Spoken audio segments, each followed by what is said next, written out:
Happy Thanksgiving, everyone, and welcome to the On Canon podcast, your home on the Star Wars Underworld network for an in-depth discussion on lore, the High Republic, and the whole canon of the galaxy far, far away. My name is Matthew, and I'm joined across the continent by your friend and mine, Mr. Joel Davis. Joel, how are you doing this week? The fun thing is, if you watch this during American Thanksgiving, it's also Thanksgiving, so we've left it vague to which Thanksgiving we're talking about, unless you check the date of which this was posted. There we go. That makes perfect sense. Thank the wonders of YouTube, right? Everything's still always up. Yes, it's Thanksgiving here in Canada, and I'm full from dinner. I didn't quite have turkey, but enjoyed the day off, day before diving into work tomorrow. But for now, this week, we are tackling the question of fan service in light of both Tony Gilroy's comments on Andor, the show itself, what we've seen on the show itself, and overall, the way we've usually thought about it. Just a quick programming note. I called a bit of an audible on the play in terms of the topic last second, just on the snap there, and it was a little too soon for the defense to go in motion. So that's okay. That's okay. A bit of a football reference, but in reference to the thumbnail, we may get to favorite canon moments at the end. We'll see how much time we've got, but for now, we're gonna focus on that fan service question, as well as going to Andor Season 5 and things about this week in Star Wars, and of course New York Comic Con reveals. But for now, got our plugs at On Canon Pod, Twitter and Instagram. Of course, also Twitch, On Canon Pod, or I believe at On Canon. If you're watching on Twitter right now, give us a like and a follow. Thanks for checking that out. In terms of Tractor Beam, I didn't get to one this week. There weren't any news stories. It was just the Mandalorian issue number 4 of the Mandalorian adaptation, and I got did issues 1 and 2, read issues 1 and 2, and I struggled with them, and I was, I can't get back to it. I also wanted to keep reading Path of Deceit, of course. Sorry, yes, thanks, Doc. Episode 5 and episode 5. We'll get to that in a short second, but Mandalorian issue number 4, the comic book adaptation is what I was getting at, and that came out on Wednesday. I got it. I haven't read it yet. I have to read issues 3 and 4. But this coming week, this Wednesday, there's a good chunk, good bumper crop of new comics. So check out on Spotify, on Apple Podcasts, Tractor Beam Thursday or Friday. I'll make a point of getting it to a Thursday or Friday. We'll see how well my schedule lets me do that. But comic reviews, and of course, all our full episodes are up there on Spotify as well. I get to uploading those shortly after we record, so they should be in your podcatchers on Spotify and Apple Podcasts tonight on Monday nights, if that's how you prefer to hear our dulcet tones of Star Wars commentary. Okay, Andor episode 5, halfway through this second arc.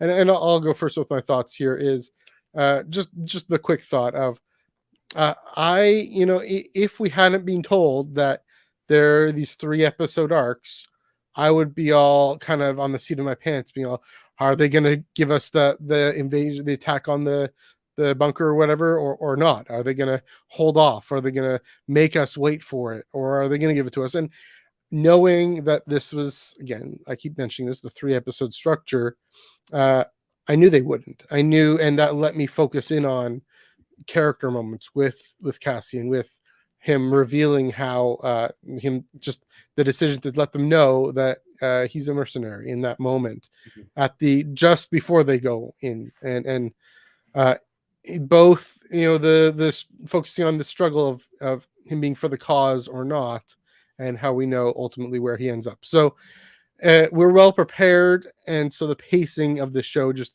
isn't a problem. I know that's always been the question. I bring this up every week here. The question, the struggle of, now that we have streaming services, now that we have serialized television that you could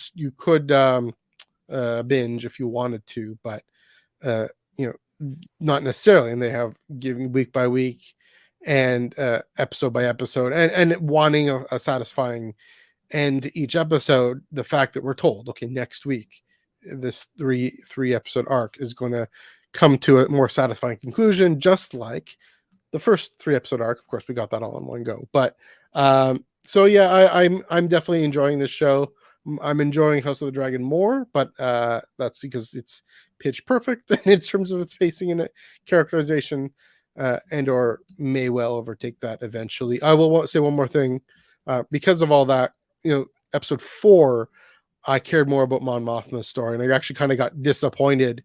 We weren't able to talk about it last week, so I'll mention this. I got a little disappointed when we cut back to whatever that planet's called with Andor and that rebel gang on.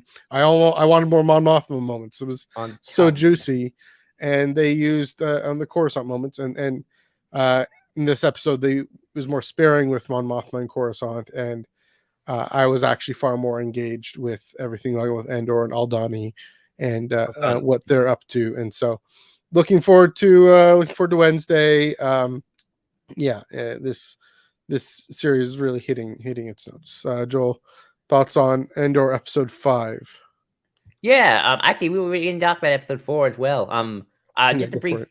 I hate to increase our time, but like episode 4, I think was my favorite episode of the 5 so far of the whole series.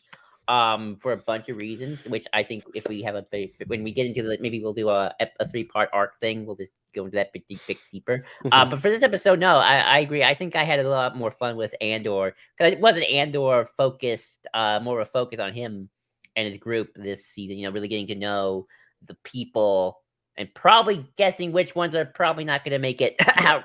Yeah. Sadly, I feel bad for Nemix. I really like him. It's like I love his manifesto. Yeah. I love I always forget the phrase, even though I've been seeing it on Twitter. It's like the Empire does 30 different atrocities that once your brain can't comprehend it. It's like it's like getting real world right there. Even down to like overabundance on certain technologies and whatnot. That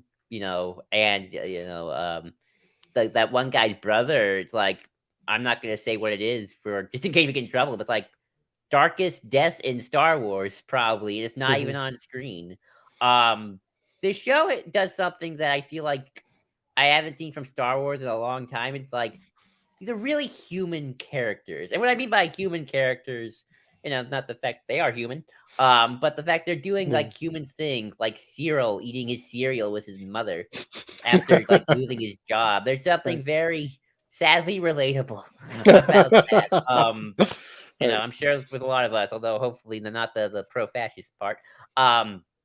Just the crew just doing their thing, or the officers in the barracks wanting to see the pretty thing, by culturally appropriating that. It's like there's just something about it, and also Mon Mothma is kind of seeing a more, I dare I say, maybe human side to her. Like we're sort of used to her as like the leader, the figurehead, and here we're kind of seeing her dealing with the most a broken household, a daughter that doesn't respect her, and who knows, maybe the daughter has a point to her too. Maybe it's not just teenagers are brats. Maybe Mon Mothma is a flawed human being like the rest of us, and dealing with a husband she clearly can't stand, and he can't stand her, and like I wonder about that. So I mean, all the episodes so far have been pretty interesting, and it's very unique take on the Star Wars galaxy overall. And I'm curious to see how this third part wraps it all up. Oh, and seeing Lucen being vulnerable as well at the end there.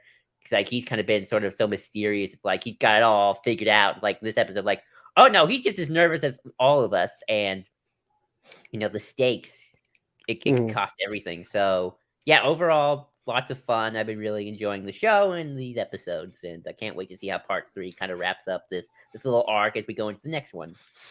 Yeah, we know the kid with the manifesto, the intellectual. They always get the intellectual, maybe second or third. He's probably going to eat it. But I'm partly wondering, a line like rebellions are built on hope is the type of thing that a manifesto would produce, would lead to, would build up to, and so I mean, I think what we're so good. I hope that manifesto. I hope Cassian kind of like takes the manifesto and like that's kind of where that quip comes from. Like, why would Andor say that quip? Yeah. So I think what we're seeing is all these characters are ingredients. I mean, this is Cassian's show. All these characters are ingredients in who he becomes later on in revenge and genuine ideals and trying to mind your people get mind their own business and not let the Empire interfere, or whatever reasons he takes those on, especially when there's a likelihood that this whole heist thing is going to be pretty disastrous. We'll see. We'll see how it affects him. Again, it's sad to see the intellectual be probably the one that gets taken out, but we've got to move on. We got to move on. We got to live on and do our things. I'm going to mention, well, if we had time to do the favorite moments in Star Wars in canon, I would have mentioned Reith Silas's knighting. That is an intellectual who is going to get his due in Phase 3, but that's another story. Anyways, we do have some thoughts this week in Star Wars. Joel, you had some thoughts. Why don't you go for it? Yeah, this thought sort of kind of is a good build into the next two topics that we're going to talk about. And that is interconnectivity of the book and TV side of things, but not in the sense of like, oh, this character, like it's got Vance in Mando. It's more the sense that they've announced some books, for Comic-Con. Very excited. We're going to talk about them, but none of them are Andor focused. Like they're like, it's not like we got this big Andor show coming up, and it's like no Mon Mothma book, no how Mon Mothma got married book, no Luthen backstory comic. Kind of like when early days the sequel trilogy, they were the Poe comic running at the same time, and we had the original trilogy comic kind of to be like, here are the adventures that probably Rey and Finn and Poe heard when they were kids. And it's sort of I don't know, sort of like, do you want the kind of I guess what we call it, paper and TV canon to kind of be more in sync with one another from like a marketing and build off standpoint, or do we want more of a disconnect? Because like I may be more team disconnect right now myself with I'm just gonna say it, the Inquisitor book is like, yeah, that's kind of more interesting. Like, I mean, don't get me wrong, I'd read how Mon Mothma got married book, but it's sort of like, this is an Inquisitor character we know nothing about. It's an expanded universe. Expand the universe. I mean, sure, she's not technically a truly original character. She was in a comic, but she is. You are expanding her universe because we don't really know anything about her. She's just in that comic, and I think she dies. So it's like, let's really use this expanded universe and expand the universe, not just, oh, we're gonna tie into Andor. Here's your Mon Mothma tie-in novel. Which, don't get me wrong, I like that stuff too. I mean, I love Shadow of the Sith. Catalyst was great. That really did a lot for Rogue One for me. But at the same time, if you got books, maybe start doing more either with the Son of Starro stuff or the Inquisitor, or just make a new character like Lost Stars with original characters set in that time frame, or with High Republic, which has both a new era and a new time frame, and new characters. So you get the best of both worlds. But it's just something I noticed on a forum talking about, like maybe they wanted more of that kind of interconnective, like you got your Andor, and you're gonna have a book and a comic tie-in as well. So, and maybe instead of just here's some books that have nothing to do with what's going on the big screen right now, sort of like kind of pick your lane, I guess, which you pick your fandom, which one you prefer. I mean, I like both, but sort of like if I had to pick one, I think I might like the more of the disconnected sense of it all, but yeah, I mean, as you mentioned during the sequel trilogy, they definitely did that. They definitely went in that direction, including Rogue One and Solo. All the tie-ins to their tie-ins is what you're getting at. And by disconnected, I don't think you mean necessarily broken canon and all those those questions. Just tell different stories, tell your own stories, and explore that. Yeah, I mean, that's a question we've brought up multiple times, is which is better, the tie-ins proper, or going for it with new characters and new ideas. And interestingly, I just mentioned the Mandalorian adaptation, and that's the only thing we've really gotten. I think there was going to be a Mandalorian novel or something, and we got nothing. We've got nothing for Book of Boba Fett. We've but nothing for Andor, as you mentioned. We're probably not going to get anything for Ahsoka. Of course, Ahsoka has 2 TV series and her own novel, etc. But yeah, I hear you. I'm there. I mean, the thing is, yes, Catalyst definitely is probably most successful.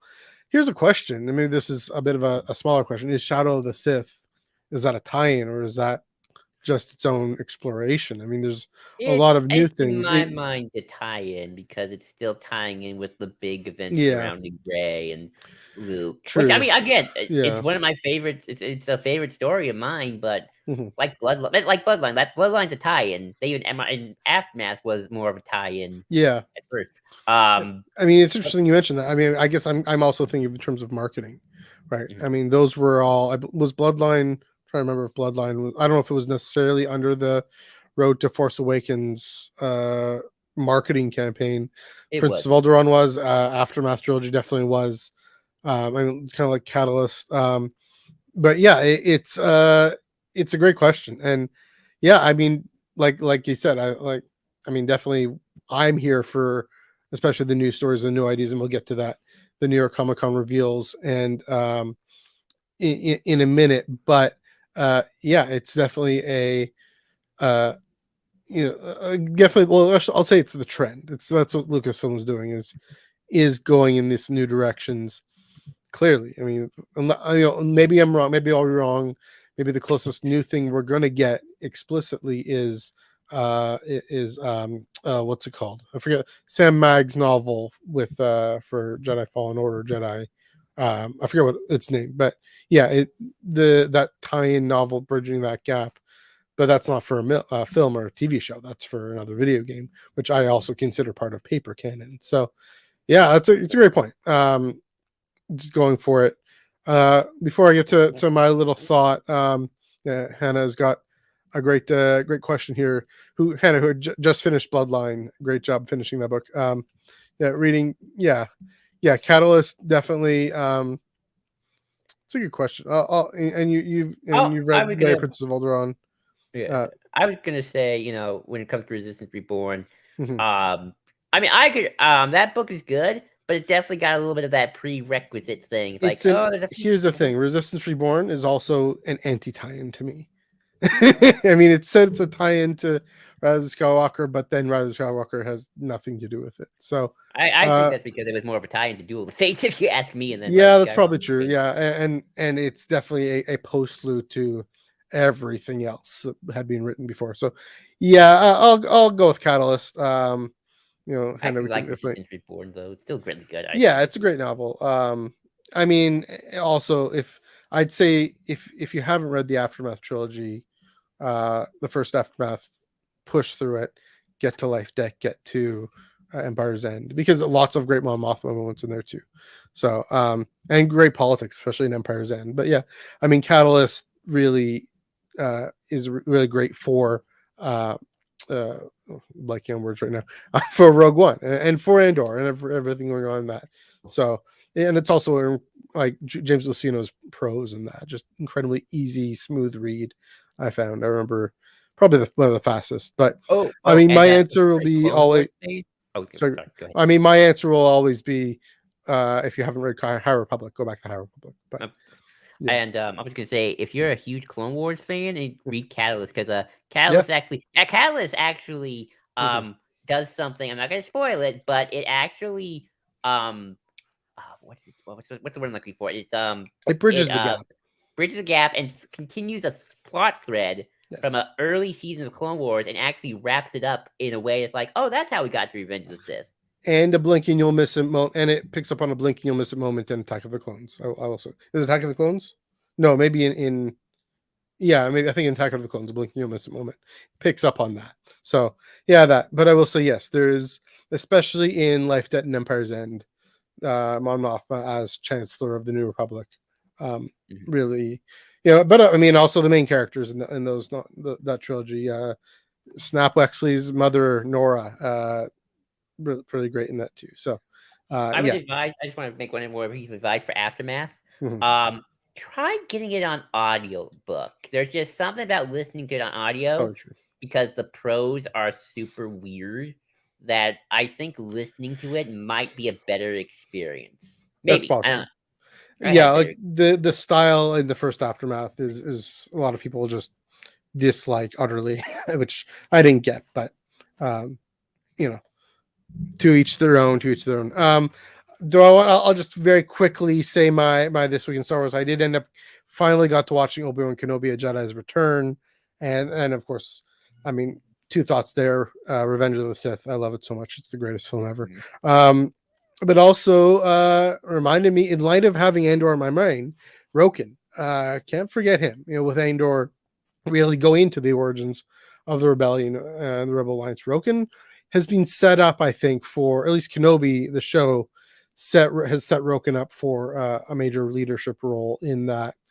Maybe not, but the show just came out a few months ago.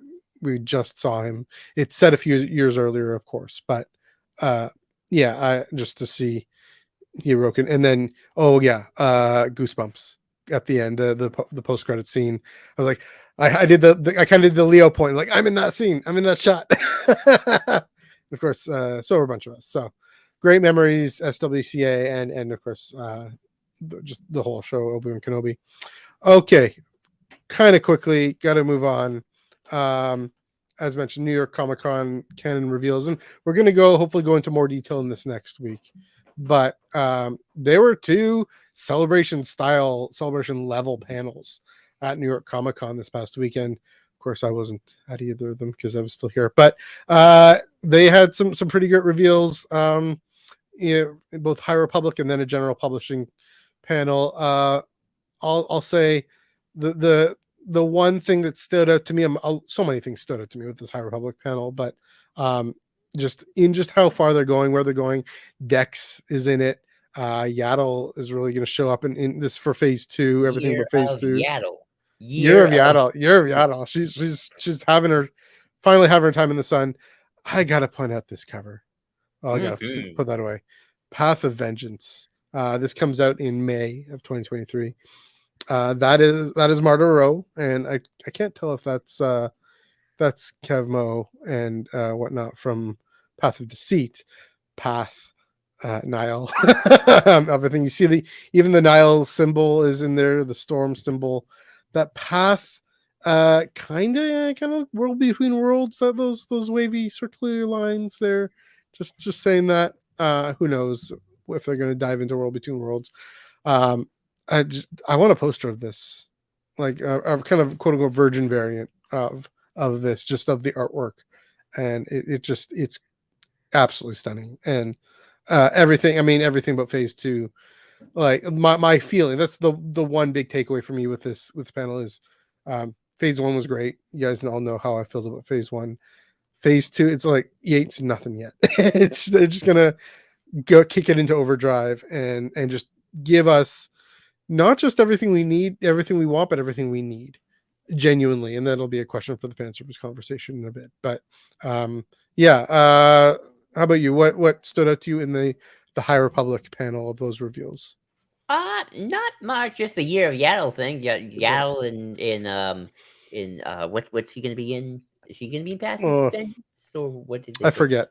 I'm not too sure. But she's gonna be in phase 2, and she's obviously gonna be in Tales of the Jedi because we got that poster a couple weeks ago, maybe. I forget. And she's in that. And she was in the trailer too, I think. So Year of Yaddle. But yeah, this looks good. You and I have both been reading Paths of Deceit so far. I'll just get to it then. No spoilers, but I really enjoyed it. I think the fact that I've clicked with this a lot better. It is kind of a more character driven type of story.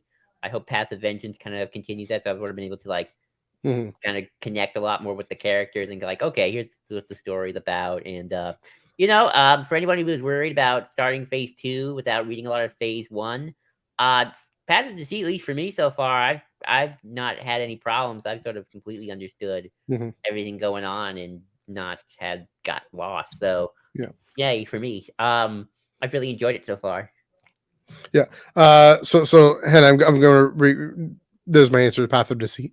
If you want to, for me at least. Again, just knowing where Marta is at the beginning of Path of Deceit, seeing what she's up to here in this poster in the center of the Path of Vengeance poster, she's going to grow. She's going to have an arc here, and I'm super excited for this. I mean, and the way it's setting up what the Nile are and what they actually care about and what they end up, and maybe how they end up getting corrupted.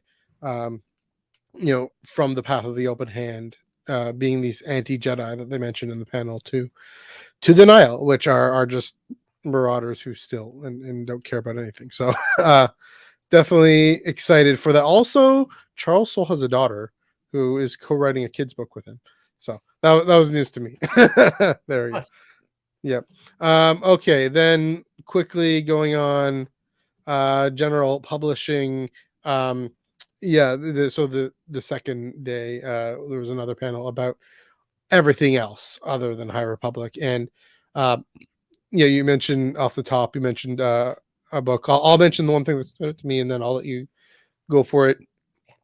Santa Staros getting a comic by Justina Ireland, getting your short run comic coming out February of 2023. First of all, two thoughts here. That is due. There was some question about, say, the Han and Chewie comic, and a bunch of us have been talking back and forth about why we're getting that. But Santa, she's a compelling character that we don't know much about. That everything that Alyssa Wong has done with her, everything that even just especially through Afra's lens, but even before that, when we first encounter her as the Han's fake wife to pull off a heist. She stood out as someone who is morally heroic but willing to do more underworld sketchy things, let's say. And this one just jumped out to me as, this is great. I'm looking forward to this for reasons you said about, okay, here is a paper original character that is spurring on more stories because she's interesting, and we just, Justina Ireland wants to just keep exploring her. Second point, Justina Ireland has had a hand in, speaking of High Republic, writing her ancestors, Avon Staros and her mother, the senator who's sleeping with Markian. but Avon especially is a very interesting younger character, and of course both of them being ancestors of Santa Staros, a couple centuries removed. And so who knows if there are going to be mentions of that in this comic. Maybe not. If there are, great. If there aren't, great, because she's a great character, and definitely looking forward to that. So how about you? What stood out to you from this panel? Yeah, well, to go back to the Santa Staros thing for a second. This is sort of the direction I hope comics kind of go, explore these characters. And, they don't have to be just book original characters, but like I would kill for an Ochi of Bastoon mini, or a mini series, or full on ongoing. Do a Knights of Ren ongoing. Like, they're more paper cans characters at this point. Like do them, and they're kind of funny. You can probably make them kind of interesting. In terms of like, just doing their own thing before they meet Kylo and stuff like that. And that sort of, is that a tie-in? Like, I don't know. I don't think it is. At what point does the distinction matter as much? Is another question, but yeah. You're expanding the universe and with characters who like aren't necessarily always been the main character, like Sabe. Sabe gets their own comic ongoing, then I read that. That's sort of the direction I hope they kind of take. Like, we got all these interesting new characters, give them their own standalone stories, and kind of really see where they can all go. I mean, Afra worked for Afra, and so why not Santa Staros? But obviously, the bigger one that we mentioned earlier, and probably the one I'm most excited for, is Delilah S. Dawson's Inquisitor story, which I'm really excited for. Because I love Phasma, and I loved her book. So, yes. Yeah, I was just gonna say, Inquisitor: Rise of the Red Blade. I'm looking at this here. That comes out sometime in 2023. Again, another blink you'll miss a moment in Charles Soule's Vader comic, the Starcrossed lovers, right? And the Vader says, no, you can't. Inquisitors, you can't be coupling up here. You'll that's a distraction. Goodbye. And so the leading up to that, it's true. It's another great point. That Afra came out of the Vader comic. Vader, of course, being a screen canon character. The main one, I would argue. Afra coming out of that, and then Sana coming out of Afra, really. And so getting her own title, and it's kind of the way Marvel works generally. You get So, for example, there was a Captain Marvel comic, and there was a character called Star in that, and Star then got her own run. Probably binary. If you're deep cut into the current Captain Marvel comics, probably going to get her own run. A lot of it tied to MCU films, so that's a bit of a different angle and direction. But yeah, Iskat and Sana getting their more of their story told. Yeah, here for it. Expand the universe. Expand it. Yeah. So, anyways, so those are the New York Comic Con reveals. Again, next week we'll likely go into more detail. Probably go through if we have time to prepare and time to go into this. And then we'll see. Possibly talk about Path of Deceit if we end up finishing it in time, and hopefully with a guest. So, looking forward to that. All right, Joel, I have a question for you. We've talked about this word back and forth and talking about with Andor. What the heck is fan service? What is the deal with fan service? What up with that? There's a throwback. Yeah. Is that a throwback to Christian Harloff or to Jerry Seinfeld? It's a Seinfeld. That's Harloff quoting Seinfeld. Anyway, sorry. Go ahead. Seinfeld, so. Speaking of New York, by the way. Anyway. Yeah, fan service. What is it? It's something that I feel like a lot of us in the modern fan age kind of have to deal with. And like, what is fan service? What is just natural for a universe where all these people exist? What is just a cameo for a cameo's sake, right? And it's kind of hard to really kind of define it in sort of a way that, like, here's kind of how I kind of view it. I'm just gonna give you my kind of initial thoughts of like, to me, like a really good example of blatant, no purpose beyond fan service is Dr. Everzon and Pounds of Baba in Rogue One. Why are they there? What are they doing? Why are they? He said the same. Why say the same thing he said in Tatooine? But there was no point to that. Then you got something like Luke Skywalker at the end of Mandalorian, which to me isn't really just fan service for the sake of fan service, because if you have a Jedi character, you need a Jedi, and Ahsoka is like, nah, I don't want to do that. There's only one Jedi left in the universe right now, and unless they want to add like an original character, they can always do. There's nothing against that per se, but it's like, I always kind of like it when they want to use the universe as sort of established, which is post Endor. There should only be really one Jedi kind of doing his thing. Then Luke Skywalker is the man of the hour here. And then it's like, what's also just, it's the Star Wars universe. You're gonna hear these names pop up. Like, spoilers for Episode 5, we get Jakku and Hosnian Prime mentioned, and they're on Coruscant, but Coruscant's the Imperial capital. So what do you expect them to be on? Not Coruscant.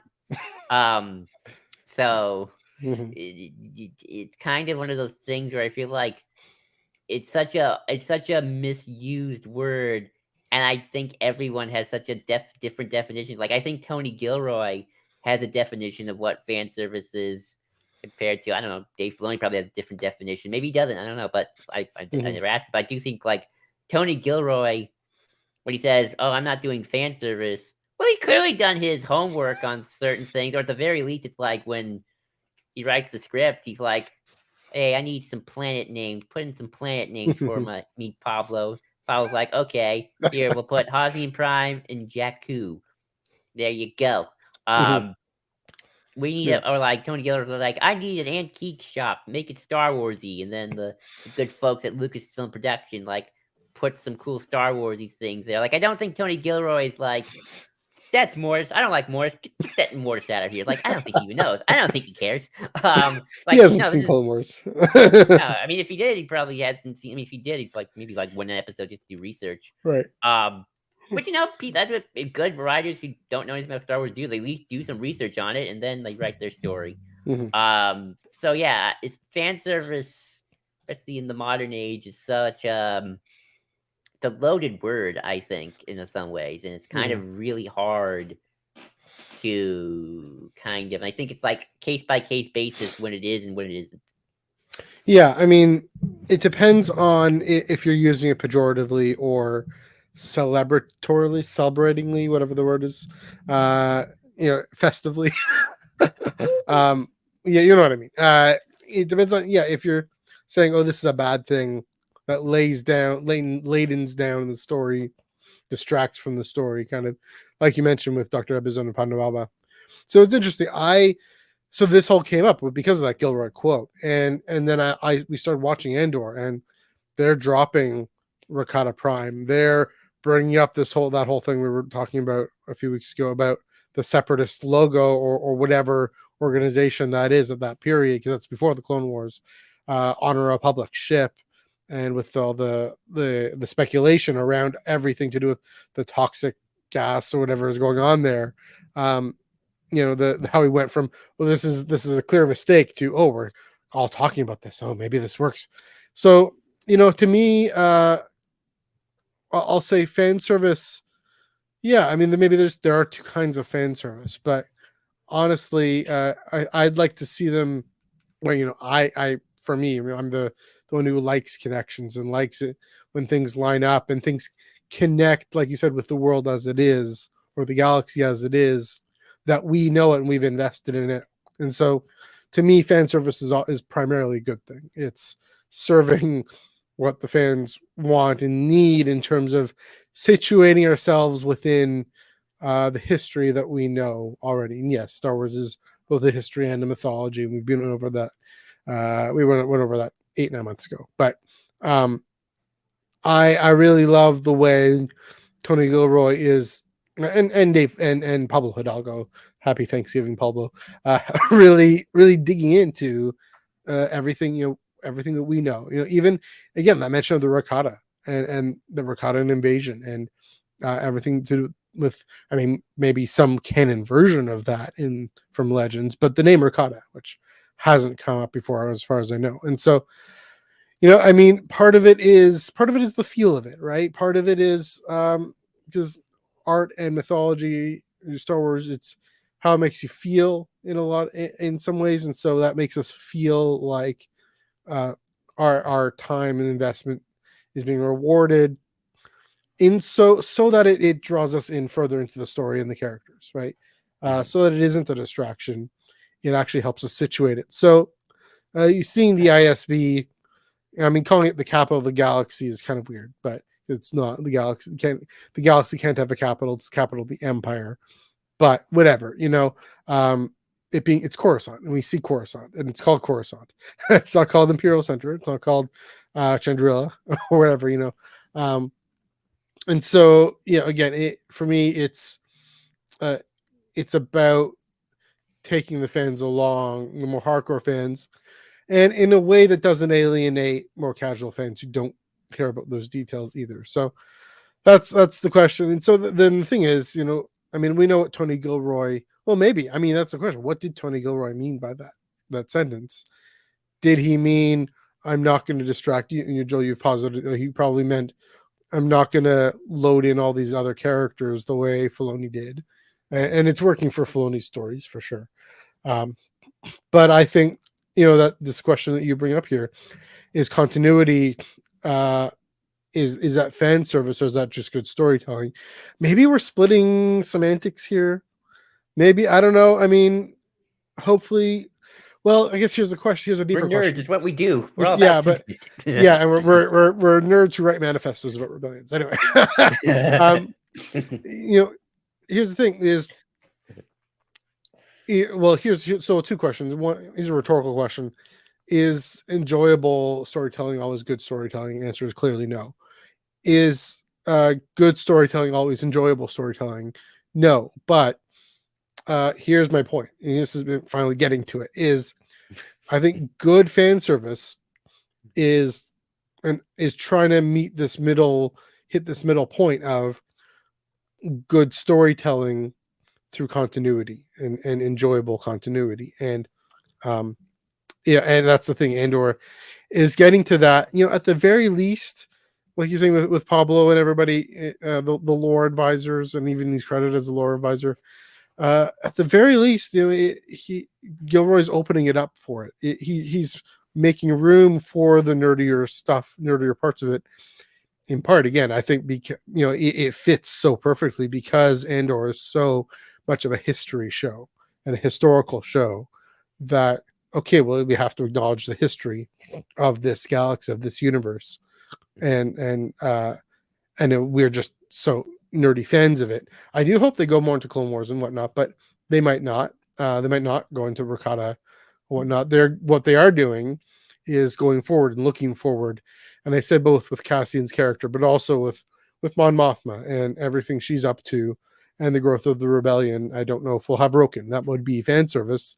It would make sense fan service, but yeah, I'm here for the good storytelling that is enjoyable storytelling, that is enjoyable continuity. Yeah, I do think when Tony Gilroy talks about that, he talks more about like the blatant cameos, like, and now here's Darth Vader shows up for reasons. Why is he here? Like if Darth Vader did show up, I do think that would be fan service, and I don't think it'd be that good fan service because Andor is such a right now at least it's such about the grunts, the lower people. I mean, obviously about Mon Mothma doing her thing, but it's like why is Andor facing up against Darth Vader right now? He's still he's like the people who care about him are an ISB major and Cyril Karn. Those are the only people who should be caring about him. Like Emperor, Vader, like they're busy with other things right now. They don't care. They shouldn't care. These are like the lower decks. I mean, it would be cool to see. You go for it. Yeah, there's a good show. I mean, there's another example of great details because Sly. I mean, we're talking about big players in the Senate and big players in the regime. The imperial court, if you will. And yeah, I mean, they didn't make up a name there. With Luke, here's an interesting question. I see from my maybe this gets at the subjectivity of it. For me, having Luke be there, that was anti-fan service. That was okay. Well, he's the only one around. We got to pick him. I mean, obviously, Plo Koon was dead, so But well, he would try. But I mean, mentioning what's his name? Shoot! Yellow eyes, yellow band over his eyes. Jedi jumps around. Why am I blanking on his name? I did that every single time, guys. Every single week. Who was it? Who was it? What was describe him again? Yellow Quinlan Voss. Quinlan Voss. There we go. Why not have Quinlan Voss show up? Why not have? I don't know. So that was interesting. I mean, everything with Luke so far in Mando Book of Boba Fett, yeah. Everything with Mando and Luke showing up with Book of Boba Fett has been kind of a little iffy for me, maybe because I'm such a prequelist. So that's another thing, is they're also appealing to the originalists who are the original trilogy fans. Not that I'm not a fan of the original trilogy, but yeah, there's that. I mean, Kenobi. To be fair, Kenobi. I mean, is that whole story fan service, or is that again the logical continuity? Yes and yes. Be both. It's like exactly. I mean, like you said, like Luke Skywalker kind of makes sense because like he should be the only one around. Last of the Jedi you will be. But I don't know if he is, though. That's another question. If he's the only one who's following the doctrine of Jedi, then Ahsoka's doing her thing. You didn't say last of the Force users. You just said last of the Jedi. You're following the rule book here, kid. Yeah. Ahsoka's not really doing her following the rule book. And but what does Yoda know? He's just out on Dagobah. I mean, maybe he can force Skype in. What does Yoda know? Or did I just dismiss Yoda's ability to have a sense? But it's like as Ezra kind of showed up. It's like well. It's like, what's going on. So to me, that's always like, well, yeah, it's gonna make sense in terms of like, it's just what the universe should be right now. But if Ahsoka doesn't want to do it, who's the only Jedi we know that's out there? Because they're also setting up that the episode in Book of Boba Fett. That at first I disliked that episode. I don't know what it struck me the wrong way. Maybe because I felt pandered to. And then, I watched it again. This the Luke, Ahsoka, Grogu episode. No, I guess that's the one after the Mando and one episode, but the Lucas Oko Grogu episode, really, I don't know. Maybe I'm kind of merging things in my brain, but No, you're right. You got that right. There's two different episodes there. For some reason, I mean, also I'm still trying to work through through the Ahsoka design and her look, but from what I've seen, it's better. I mean, here's the question: is I mean, the fact that we're getting an Ahsoka show at all, you know that is that fan service? Is that totally? At least from So that's the thing: is here's some good fan service that they're doing. Here's what it is: it's a relationship, and every good relationship, they challenge each other. You give each other gifts. You tell each other nice things. You also tell each other difficult truths. And Last Jedi told everybody difficult truths, and I was here for it. I mean, I guess that's sort of the thing of multiple creators. Like I've said this many times. I think Jon Favreau and Dave Filoni, they're content with just doing. Let's just play with the toys and action figures, and let's just do it in the most fun way possible. I think Andor wants to be more of a inside of our crumbling societies, fascism, and all that stuff. And you know what? Right. That's fine. If the Mandalorian just wants to be action figure the show, why not? We got an Andor going. We're gonna have Acolyte coming in another year. Sure.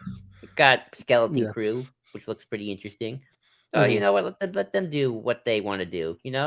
Who cares at this point? It's like if that's what they want to write, that's what they write. As long as it completely fits somehow, right?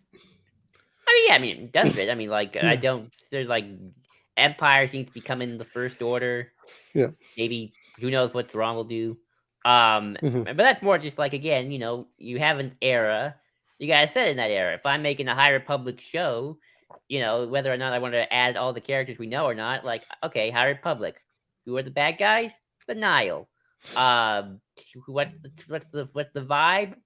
Pretty good. Good times, more or less. Maybe Acolyte will change that a little bit because it's more later, final year. Yeah.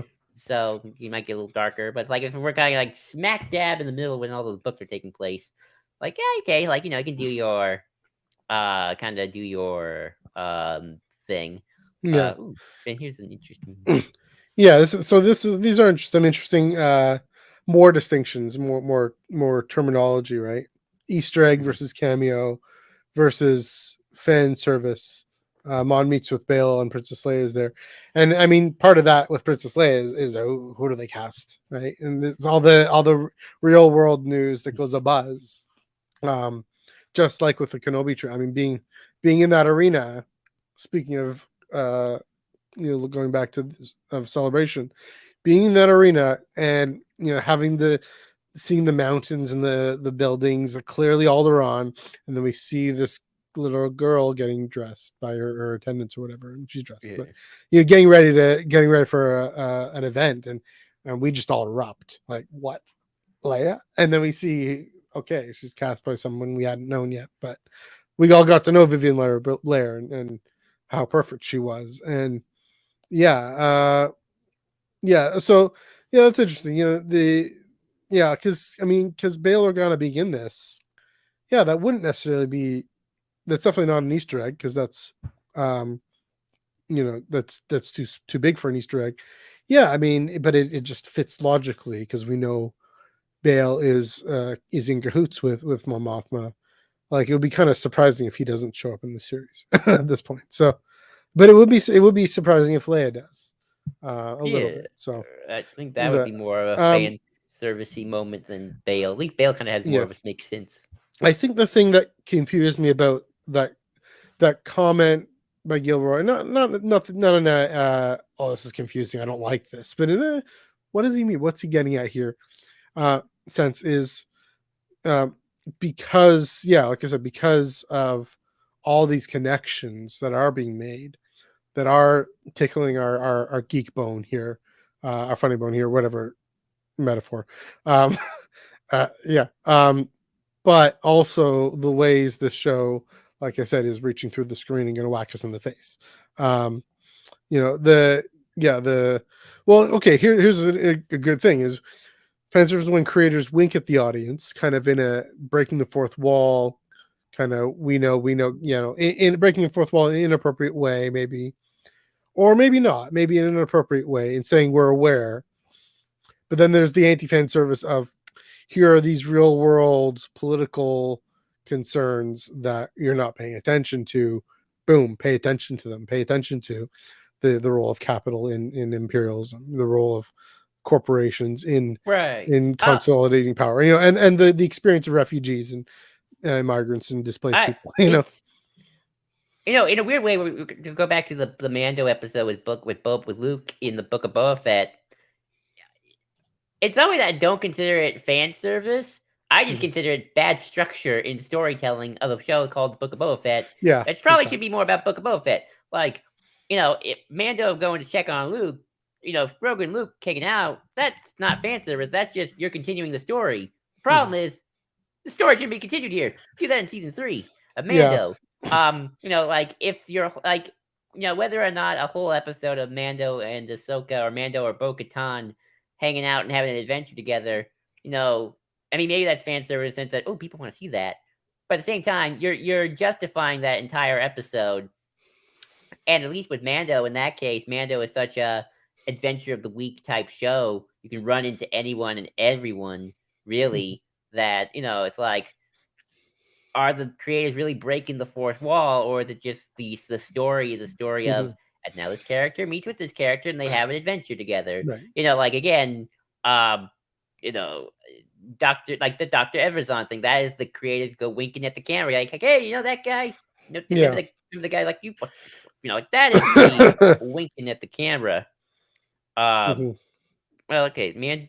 Okay, maybe that first Tatooine episode, maybe, sure. Yeah, but here's the thing. I mean, what we're getting at with that, and then with the Mando episode, and then the Luke, Grogu, Ahsoka episode. I mean, those are all backdoor pilots for each other, right? Those are all, everything with Tatooine and Mando ties into Book of Boba Fett and gauges fan response to it, right?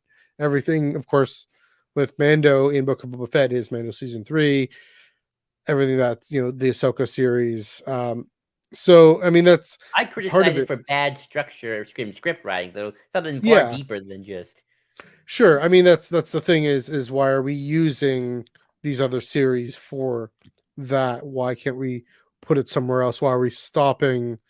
Here's the question of pacing that I brought up with Andor, that Andor isn't doing, is why are we breaking up the pacing of Boba's story to look at Mando and then Grogu and Ahsoka, and whatever Luke is up to. So yeah, I mean I can see what you're getting, maybe if that's where you're getting at in terms of that. And so yeah, I mean that's nothing to Tony Gilroy. Maybe that is what you're getting at too. What Tony Gilroy is saying is he's not going to use his show, let his show be used as a backdoor pilot. His show is entirely about how do we get from this kind of hypothetical point in Andor's life to when we see him on the Ring of Kafrene. And everything is about Andor. Like even Mon Mothma stuff is about Andor in some loose connection. I mean, obviously they're going to meet each other eventually. So it's like everything is about Andor, and then those 2 Mando episodes aren't even about Boba. They're just about Mando doing his thing. Like the better one that they did was in season 1 of Bad Batch, with that Ryloth episode, was Hera. Yes, because that eventually tied back into the Bad Batch helping out. Yeah, so like they did a whole episode with Hera's perspective, like a kind of a weird B plot thing. But then they immediately went back to the Bad Batch and they kind of resolved the crisis on Ryloth, and did some good connection with the cloning. So that's true. As far as I'm concerned, that was sort of that trick done a little better, in my opinion, because I think in terms of how it worked overall.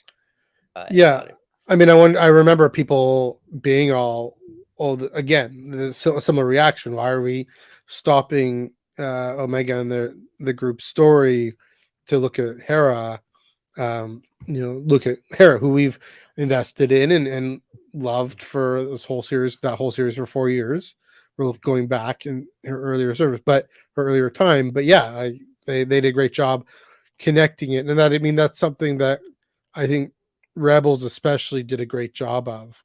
And Rebels, of course, had more time to do it, and this is another thing is we only have in this era of storytelling, except not in Andor, which is another weird thing, but in this era of storytelling, we only have 5, 6, 7, 8 episodes to do this, that, and the other. Why are we stopping? Whereas Bad Batch was 16 episodes. Your Rebels would have been however many episodes per season. They could go into all these directions that they ended up picking up. There was no such thing as filler. As we. Sorry, you're muted.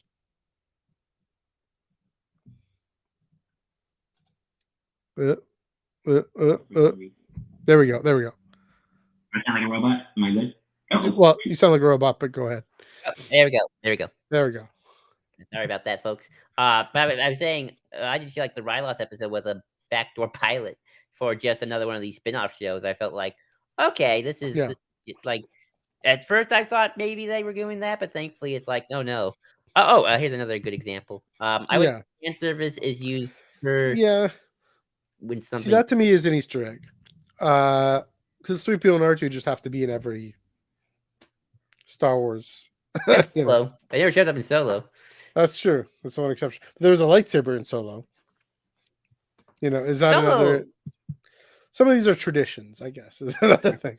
Maybe that's a little too. Solo actually, I felt did the fan service stuff a lot more subtly. Like Aura Singh. It's like, well, if you don't know who Aura Singh is, like, oh, that's probably just some random person. Lando just dealt with and Beckett killed. R.I.P. Aura Singh for us hardcore fans out there, but I felt like they did a better job of kind of like, just like, oh, it's like, where's Aura Singh? Scarif gets mentioned. Like, that to me is like using the established universe. The Maul thing, though, kind of was like a can of worms situation where it's like, I still don't know how to feel about that in terms of like, I like the fact that Maul gets to, obviously we knew from Rebels, Maul kind of had a trajectory, but it's like, that to me is more of a fan servicey thing of like, we're putting emphasis on this character. Good chunk of people probably know who he is. It's like, but then also it's like, I thought he died. Yeah. So it's like split in half. Yeah. Yeah. Well, and this kind of is a bit of an aside, but leave it to Charles Soule to pick that up and help us feel better about that come next summer. Or it's whenever Hidden Empire comes out. I do hope I think I can see them going into that. That's that everything with Kira and Palpatine of that showdown, there's got to be something to do with Maul training Kira, so that'll help us. The way it's not universal, not everybody feels this way, but the way Adam Christopher helped me in Shadow of the Sith feel about everything revealed about Rey and Rise of Skywalker. It just that's again another thing that paper can do is give us more time to marinate in those things to move it from fan service or quirky, jerky, whatever to more grounded part of this connected history. One thing I'll say that the Thrawn novels, having the Thrawn novels in mind, having Catalyst in mind, and this isn't too much of a spoiler, I hope. There's the Death Stars on the cover of Catalyst. I'll say is everything the mention of Scarif really that makes perfect sense again because Andor is all about leading up to Rogue One, where Andor dying on Scarif is part of it, but also what's happening on Scarif, the plans for the Death Star are there, and you even this kind of thing on the sizzling on the back burner throughout the whole empire and all its resources, and it takes someone as brilliant as Thrawn to figure it out. No one else could really figure it out. Is this gathering all this duonium, all these resources, all this kyber to build the super weapon in secret, in different parts of the galaxy. So that I appreciated. This little there's a think in my brain saying they're keeping that in view. Again, is that fan service? Is that serving me as a fan? Maybe that's a way of putting it. Serves me as a fan to know what kind of part of what's happening here. So Well, Yeah, Operation Stardust. oh yeah, but Sam Sham says Luke and Mando the gray area because fans want something like that, but it serves the story and makes sense. Yeah. And it's like, is it one or all? And I think maybe the true answer is no, but then again, nothing is absolute. We're not cis on this podcast, or are we? Speak for yourself.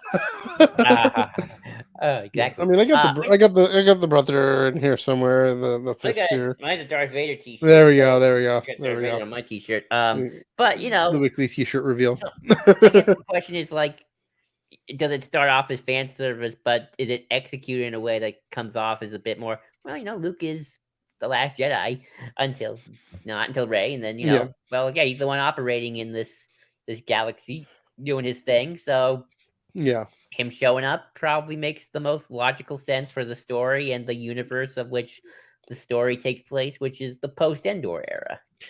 And then you get the whole Luke Ahsoka, not their first meeting, thankfully. We didn't.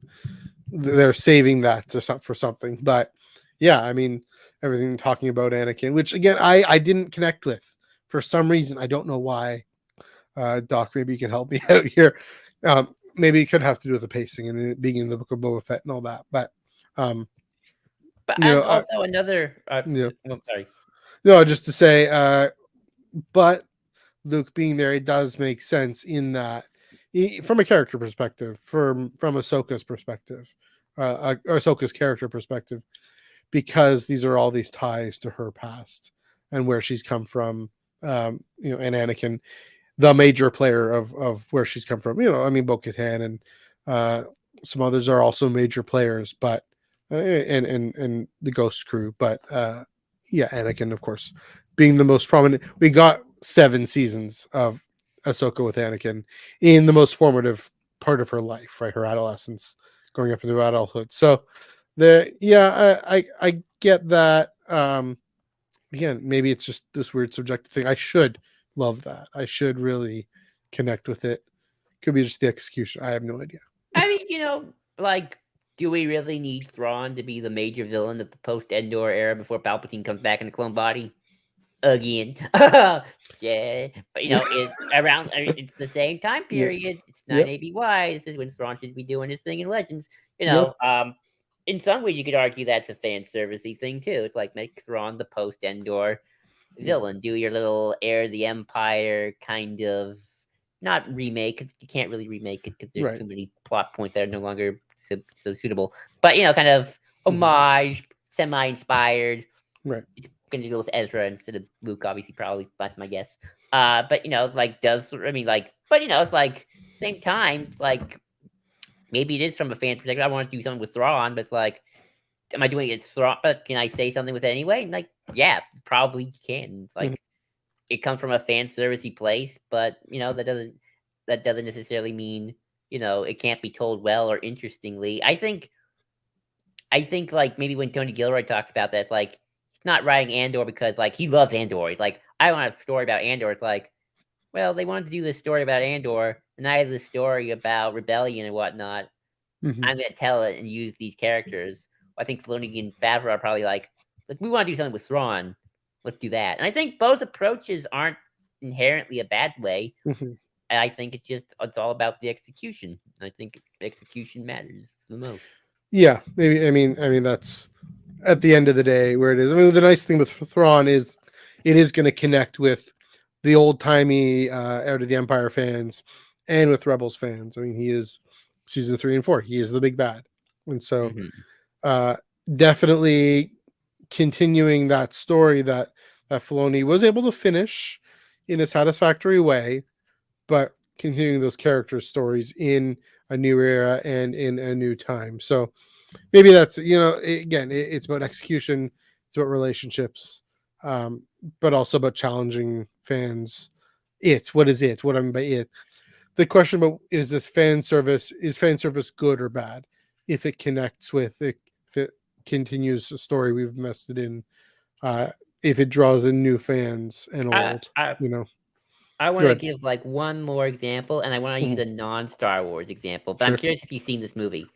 Have you seen Spider-Man: No Way Home? Yeah. Oh yeah. Love it. My favorite. That's a fan service movie. It's all fan service. I Oh, mean, come yeah. on, you got Will Dafoe, That's you true. got freaking Doc Ock back, and yet it's all fan service. And if it were a more shallow creative team, it shouldn't work. It should just be, oh, this is blatant fan service. But Yeah. I got a lot of emotion out of it, and I got a lot of heart, and just Tom Holland's Peter Parker's story continuing in that way.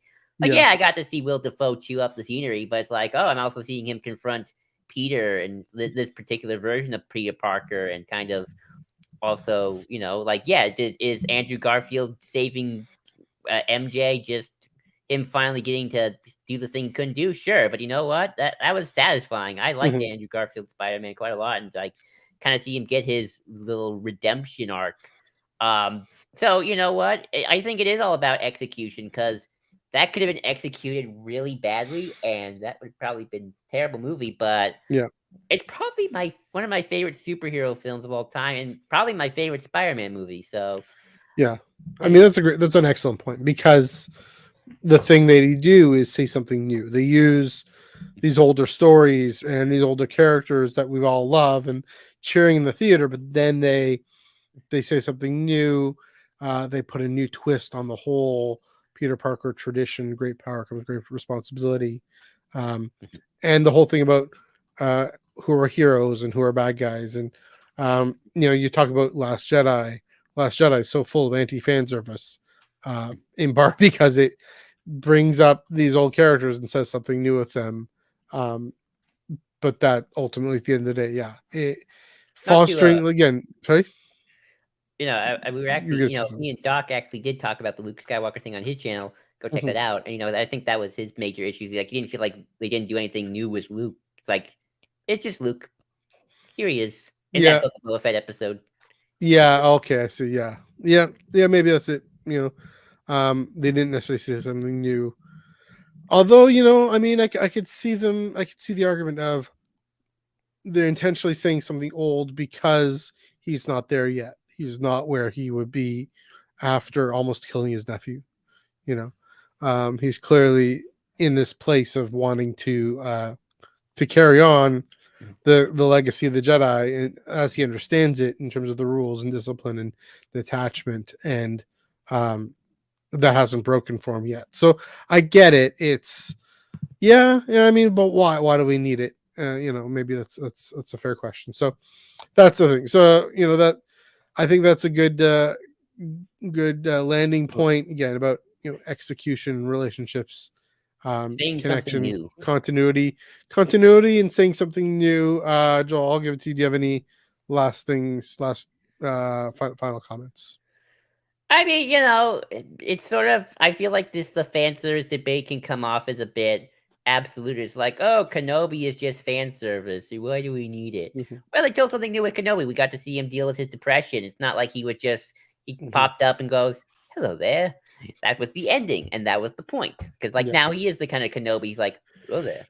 Like, and him giving the little toy to Luke, is that fan service? Sure, you know what? But that's a cute little thing, and it kind of makes something new in terms of like, this is kind of showing Kenobi's relationship to Luke prior to A New Hope, so we get to learn something new. And you know what? Can something start off as a place of fan service? Sure, but I think, as we said before, it's all about execution, saying something new. And I think those are kind of the two big things that kind of really come at it. And whether or not, and like maybe Gilroy is more about big ideas and kind of using the characters of Star Wars. But he did the research, and I think my tweet from episode 5 kind of says that he did, because you got the name drop of 2 sequel trilogy planets by original trilogy characters in a prequel planet. Yeah, and that's, there we go. Tell you all you know about Andor. So it made perfect sense given what was happening in the moment. I mean, I also think Gilroy. I mean, you mentioned well, this is never chow, but you mentioned the T16 toy. Character moment. You mentioned you talked about everything with Andor. And I mean, even receiving the Kyber crystal in the moment, from the Rakatan invasion, but also a character moment, a tie to Luthen. So, I think that's, primarily what Gilroy is concerned about. maybe that's what he means. Is I'm going to focus on character and story, and if fans love it, great. If fans are challenged by it, great. Here's the story I'm telling. Enjoy it, and then Pablo, make sure it actually connects and actually makes sense. But yeah, there we go. Happy Thanksgiving, Pablo, by the way. So yeah. Anyways, I think that's about a good time to wrap things up. Yeah, a great discussion. Went deeper. I'll always enjoy these conversations. I don't fully know where they're going to end up, but definitely appreciate that we got somewhere, because we're cooking, we're sizzling, we're making the meals. Speaking of making meals, I'm gonna give a plug to Hannah. Tomorrow on her channel on the race side, she's gonna make the cereal carn cereal, and it's gonna be fun. She's basically becoming a cooking channel, which is pretty funny, but also great conversation, great hangouts there. I forget what time. Joel, do you know what time that is? I think it's like 7 my time, Pacific time. Okay, yeah, and Hannah, if you're still in there, let us know what time. Clarify what time your show's at and what you're up to. But yeah, for now, thank you guys for joining us. Thanks for all the great conversation in the comments. Love to see that engagement. Lots of great examples and thoughts and whatnot. Here we go. 7 p.m. Pacific. Oh wait, go for it. 7 p.m. Pacific. That would be, what time will that be? That will be 10 p.m. Eastern. Yes, I can do math. There we go. Yeah, cereal carn cereal. The recipe's going around, but she's gonna make it on. I assume, I'm gonna speak for you. Gonna make it on camera and having the chat in there, and pretty active chat and very responsive. And so, be good to check that out as well. Yeah, and again, thank you everyone for mentioning in the comments all the different thoughts and ideas.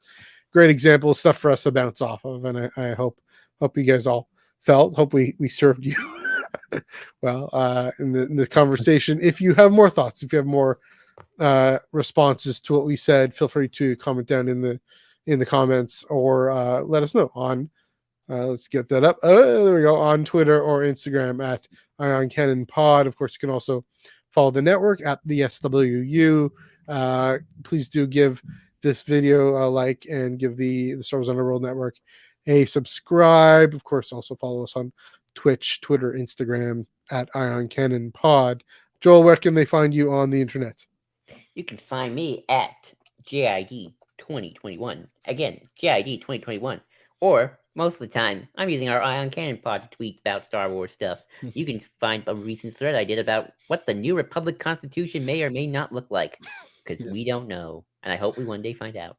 Very interesting stuff. Yeah, as you can see, you can find me at NEUG485 on Twitter, MNEUG1138 on Instagram. Kind of got Star Wars in there, got Star Trek, got soccer, all the above. And then of course Tractor Beam on Instagram and Spotify, as well as these here episodes on Instagram and Spotify. Again, continue the conversations over on the social medias.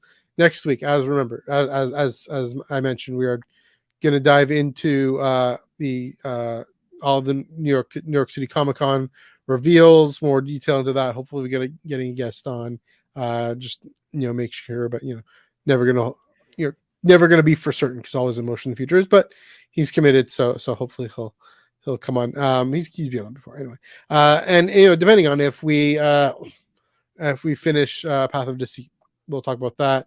If not, then we'll probably talk about Andor again. So please do come check us out every Monday, 8 p.m. Pacific, 5 p.m. Eastern, right here on the Star Wars Underworld podcast network, YouTube channel, on Instagram, on Twitter, Twitter Live, especially Twitch Live, on all our social spaces, Spotify and Apple Podcasts. All right, my tongue is going, my throat is going. Joel, let's blow this thing and head home.